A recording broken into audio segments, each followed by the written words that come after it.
Okay, so we're going to learn a little Likutei Halachos on Parshas Boy, and the first thing that we have to understand is Rebbe Nachman says in Torah Samech that, and the Gemara brings this idea also in his own way, that there are people, like Koni Amagil, you sleep for 70 years. He said, a person can go through life and sleep for 70 years, and it looks like he's doing avoda, he's davening, he's learning, and he is asleep, he is completely disconnected, he has no shaychus. Absolutely no connection. That's what it is. That's where he's holding.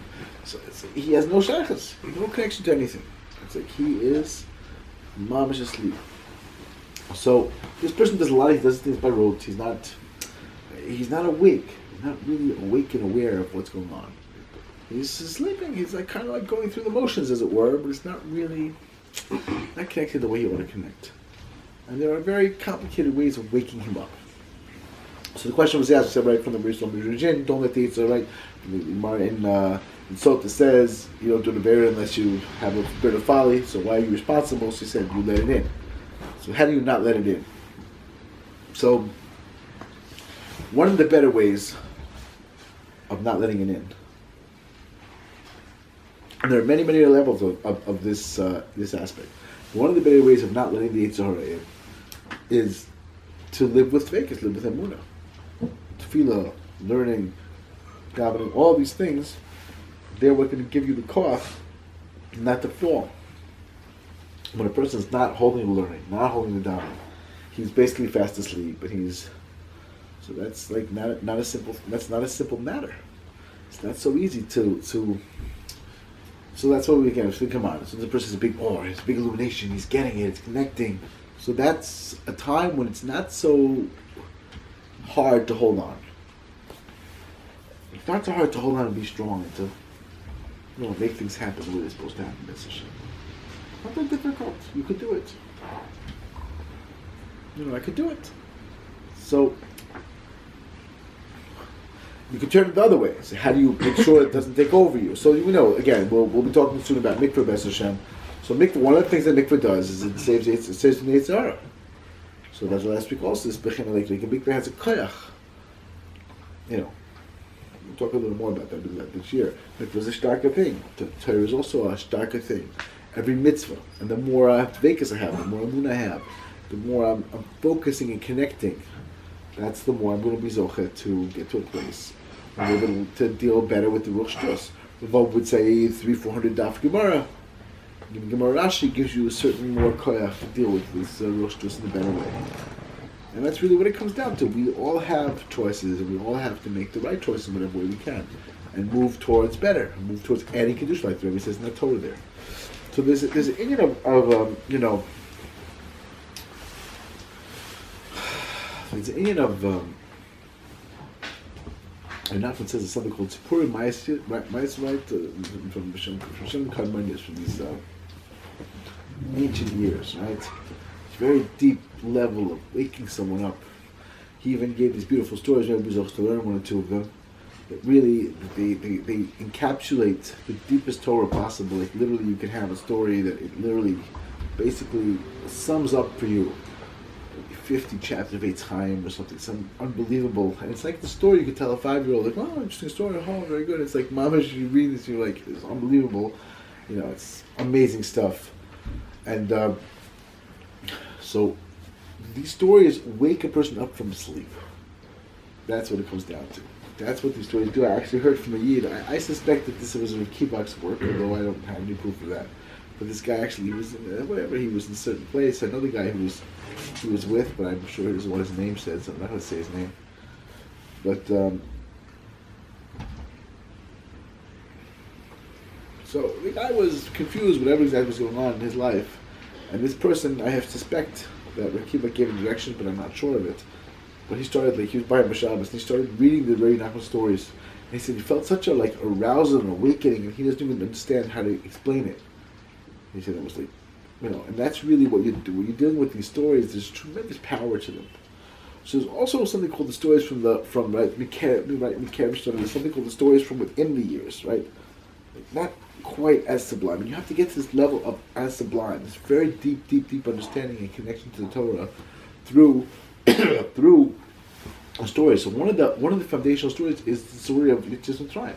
So on the one hand, Yetzias Mitzrayim is a story about just the here and now. Story about, we left Mitzrayim, very simple, and then until we got Mount Torah is revealed very deep and sublime levels. But really, the truth is that you have to wake up and come to the level of being able to find the deeper aspect and just stop sleeping your life away.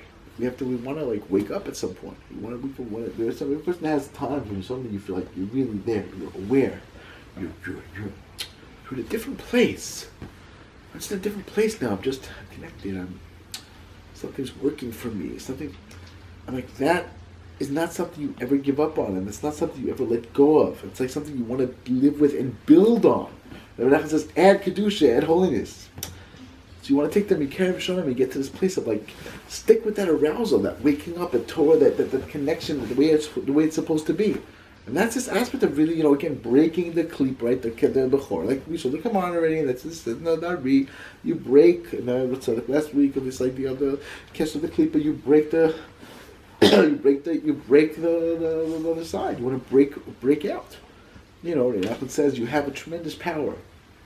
We have a tremendous power. This is another thing, which is sometimes it's ruch sarah. This person falls because there's this storm wind that's blowing them around and making a mess up here and there. But that does not have to define who you are forever. Rebbe Nachman says that you have a camel or an elephant that was trained. And he pulls the halter, pull the rope, it goes, because he knows if it doesn't go, it's going to be hurt. It's going to hurt a lot, right? So even a mouse pulls the rope, it goes.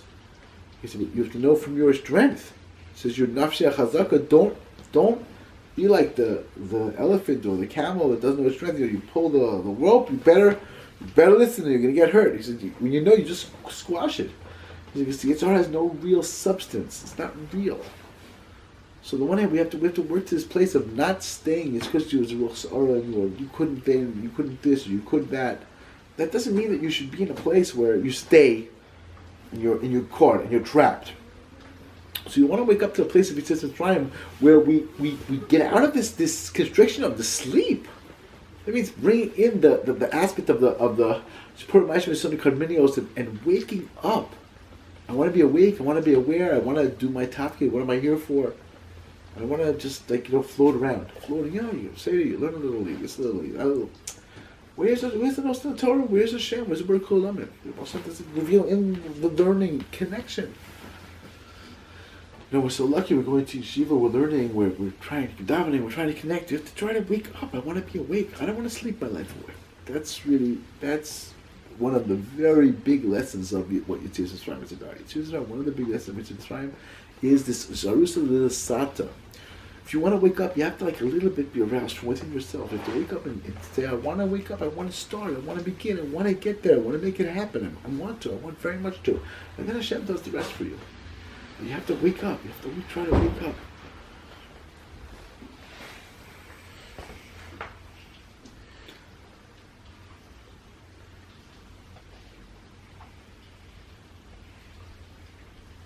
Sleep, there's a discussion, I think, among the professors about exactly what do we need sleep for, right? After all, if you have this REM sleep, you can sleep really little, all the sleep, what do you need for? We know that there's a clarification spiritually in sleep. Sleep is a clarification. So I want to wake up from sleep and not keep sleeping. I don't want to stay in a place of being pathetic and not connected and not where I'm supposed to be.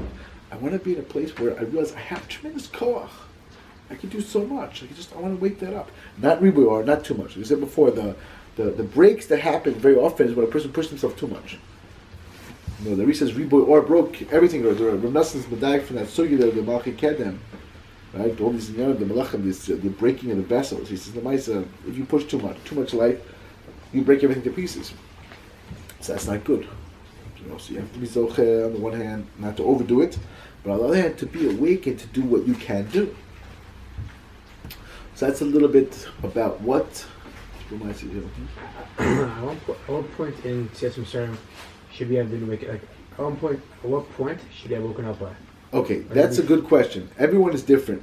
But really, every one of the Makkahs were taking us a little more out of Mitzrayim. And the truth is, they didn't really wake up all the way either. Because what they were lacking, I always say, for the lessons brought, what they were missing was bitachon. Because they kept, it says, right, Hashem said, you keep testing me. And they're like, we don't deserve this. We don't deserve to leave Mitzrayim. We're slaves. We're just like the Egyptians. And again, like we saw, it's not true. It's something, Hashem made something very sublime in the Jewish people.